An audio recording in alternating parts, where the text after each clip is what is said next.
भारत को रोकने के लिए अब एक वार्निंग मिली है कि भारत अपने पड़ोसी देशों की बात नहीं मानता तो भारत पर वीटो लगा दिया जाएगा। दरअसल ऑपरेशन सिंदूर से सिर्फ पाकिस्तान और तुर्की ही परेशान नहीं है, बल्कि एक और देश सबसे ज्यादा परेशान होकर अपना सिर खुजला रहा है कि आखिरकार उन्होंने पाकिस्तान की मदद क्यों की। यहां पर बात हो रही है चीन की, जिन्होंने पाकिस्तान की मदद से जरूर किया, लेकिन इतना ज्यादा पछता रहा है कि उन्होंने पाकिस्तान की मदद करके खुद अपने सिर पर आफत मोल ले लिया है।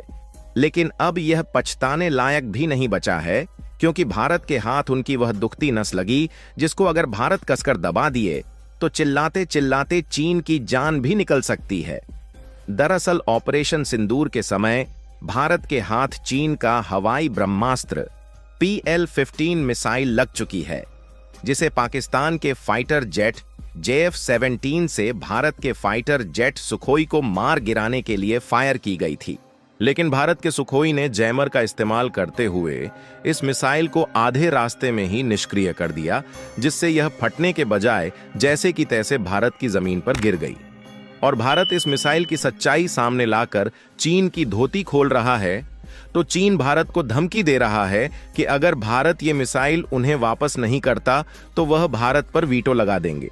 पूरी डेवलपमेंट क्या है इस वीडियो में समझते हैं, लेकिन आगे बढ़ने से पहले इस वीडियो को एक लाइक करके चैनल को सब्सक्राइब जरूर कर लीजिए, क्योंकि आपके लिए तो 1 सेकंड का काम है, लेकिन इससे हमारी काफी बड़ी मदद होती है। दरअसल देखा जाए तो भारत के खिलाफ चाहे कोई भी मुद्दा क्यों ना हो, उन सभी में चीन भारत को नीचा दिखाने और हराने के लिए बढ़ चढ़कर आगे आता है। फिर चाहे उनका हाथ भारत को नीचा दिखाने में और गिराने में चोरी छुपे हों, या फिर सामने आकर, इन सभी में चीन की भूमिका देखने को मिल ही जाती है। और इसी तरह जब हाल ही में भारत और पाकिस्तान के बीच शुरू हो रहे युद्ध में चीन को मौका मिला, तो उन्होंने भारत के खिलाफ जाकर पाकिस्तान का साथ दिया और उन्हें अपनी PL-15 मिसाइल दिया, ताकि वह इसका इस्तेमाल करके भारत को हरा सके, क्योंकि चीन इसे काफी ताकतवर और घातक मिसाइल समझता है। लेकिन इस बार भारत ने चीन की ऐसी दुखती नस को हाथ में पकड़ लिया, जिससे आगे चलकर जब भारत के खिलाफ चीन को जाना होगा तो वह 3 बार सोचेगा और फिर पीछे हट जाएगा। क्योंकि आप सभी को पता है कि भारत पाकिस्तान युद्ध के दौरान भारत के हाथ चीन का हवाई ब्रह्मास्त्र यानी PL-15 मिसाइल लगी है, जिसे पाकिस्तान ने JF-17 विमान से भारतीय फाइटर जेट सुखोई को मार गिराने के लिए फायर किया था। लेकिन सुखोई के जैमर ने इस मिसाइल को बीच हवा में ही निष्क्रिय करते हुए दिशाहीन कर दिया था, जिस वजह से यह मिसाइल फटने के बजाय जैसे के तैसे खेत में आकर गिरी और भारतीय सेना के हाथ लग गई। अभी जो आप स्क्रीन पर तस्वीर देख रहे हैं, हम इसी मिसाइल की बात कर रहे हैं, जिसे इंडियन आर्मी के जवान लोगों को शोकेस कर रहे हैं। अब चीन को गम इस बात का नहीं है कि भारत इस मिसाइल को अपनी जनता को दिखा रहा है, बल्कि चीन को गुस्सा आने की असली वजह यह है कि आप देख सकते हैं कि न्यूज में क्या लिखा है। तो न्यूज के मुताबिक भारतीय वैज्ञानिकों ने चीन की PL-15 मिसाइल पर रिवर्स इंजीनियरिंग शुरू कर दी है, जिसके तहत इस मिसाइल का एक एक पुर्जा अलग किया जा रहा है। दरअसल रिवर्स इंजीनियरिंग एक ऐसी प्रक्रिया है जिसमें किसी भी उत्पाद, उपकरण या तकनीक जैसे कि हथियार, मशीन या सॉफ्टवेयर को बिना निर्माण किए उसके डिजाइन, संरचना या वर्किंग सिस्टम को समझने के लिए अध्ययन किया जाता है।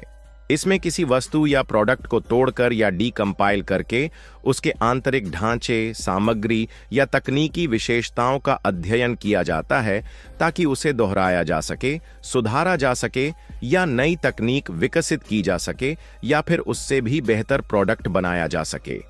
आसान भाषा में कहें तो भारत के साइंटिस्ट PL-15 मिसाइल पर रिवर्स इंजीनियरिंग करके इस सीरीज की जितनी भी मिसाइलें हैं उनकी काट निकालना चाहते हैं, ताकि चीन की BVR यानी कि बियॉन्ड विजुअल्स रेंज मिसाइल को डॉग फाइट के दौरान नाकाम किया जा सके। और यही बात रह रहकर चीन को सुई की तरह चुभ रही है। तभी तो चीन के विदेश सचिवों ने भारत को धमकी भरे लहजे में चेतावनी दी कि भारत इस चाइनीज मिसाइल के कलपुर्जे हमें सौंप दे, ताकि इसके अवैध इस्तेमाल पर रोक लगाई जा सके। चीनी विदेश सचिव का कहना है कि हमारी मिसाइल पर स्टडी करके भारत को कुछ हासिल होने वाला नहीं है और ना ही इससे कोई जंग की परिभाषा बदलने वाली है। यह एक नॉर्मल कन्वेंशनल मिसाइल है जिसके पाकिस्तान द्वारा गलत इस्तेमाल पर हम खेद जताते हैं। हम चाहेंगे कि भारत इस मिसाइल का सारा मलबा चीन को वापस लौटा दे ताकि हम अपनी मिसाइल की कमियों को दूर कर सकें। और अगर भारत ऐसा नहीं करता तो हम यूएन में भारत के सभी प्रस्तावों पर वीटो लगाने से भी परहेज नहीं करेंगे। यानी कि देखा जाए तो चीनी विदेश सचिव के इस स्टेटमेंट से साफ दिख रहा है कि भारत के साइंटिस्ट्स ने जो PL-15 पर रिवर्स इंजीनियरिंग शुरू की है उससे चीन कहीं ना कहीं डर के साए में आ चुका है। क्योंकि अगर अध्ययन के दौरान भारत के वैज्ञानिक इस मिसाइल की काट निकाल लेते हैं तो चीन की सारी PL सीरीज की मिसाइलें भारत के खिलाफ बेकार साबित होंगी। और चीन में इतना ज्यादा डर का माहौल होने का केवल यही एक रीजन नहीं है, बल्कि चीन को यह बात अच्छे से मालूम है कि इसकी जितनी भी मिसाइल हैं वह सभी दूसरे देशों की टेक्नोलॉजी कॉपी करके बनाए गए हैं। अगर ऐसे में भारत चीन की धोती खोलना है तो उनकी सच्चाई सबके सामने आ जाएगी। और चीन की इस मिसाइल की जानकारी लेने के लिए दुनिया कितनी इच्छुक है, इसकी जानकारी का अंदाजा आप इसी रिपोर्ट को देखकर लगा सकते हैं। जापान से लेकर फ्रांस तक कई देशों में और मची हुई है और वह कह रही है कि हमें भी इस चीनी मिसाइल का मलबा चाहिए। यानी कि भारत में चीन की जो धोती खोलने का काम किया है, इससे जापान और हाँ जैसे हाई टेक्नोलॉजी वाले देश इस मिसाइल के मलबे के बदले एक मोटा मोटा पैसा भी भारत को ऑफर कर सकते हैं। इसलिए चीन वीटो की धमकी देकर इस मिसाइल के कलपुर्जे वापस लेना चाहता है। फिलहाल जब बात मिसाइलों की हो ही रही है तो आप लोगों को एक और खुशखबरी देते चले। खुशखबरी यह है कि पहली बात तो हम मिसाइल के मामले में वैसे भी दुनिया में सबसे आगे हैं, लेकिन अब भारत एक ऐसी हाइपरसोनिक मिसाइल की जल्द ही टेस्टिंग करने जा रहा है जो कि ब्रह्मोस से भी 3 गुना तेज और ताकतवर होने वाली है। दरअसल इजरायल ईरान संघर्ष और तुर्की के समर्थन से भारत और पाकिस्तान के बीच बढ़ते तनाव के बीच भारत अपने डिफेंस सिस्टम को आधुनिक बनाने के प्रयासों को तेज कर रहा है।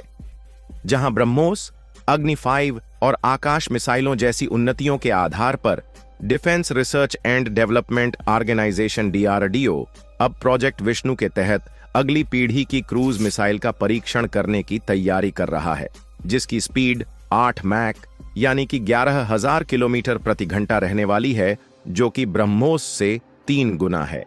फिलहाल अब आप बताइए दोस्तों, क्या हमें PL-15 का मलबा चीन को वापस करना चाहिए या फिर अपना अध्ययन जारी रखना चाहिए? आप इसको लेकर क्या सोचते हैं? नीचे कमेंट में अपनी राय जरूर बताएं और इस वीडियो को एक लाइक करके अपने मित्रों तक शेयर जरूर करें ताकि उन्हें भी जानकारी मिल सके। इसी तरह और भी नॉलेजेबल वीडियो देखने के लिए चैनल को सब्सक्राइब करके बेल आइकन को ऑल पर जरूर सिलेक्ट करें। जय श्री राम।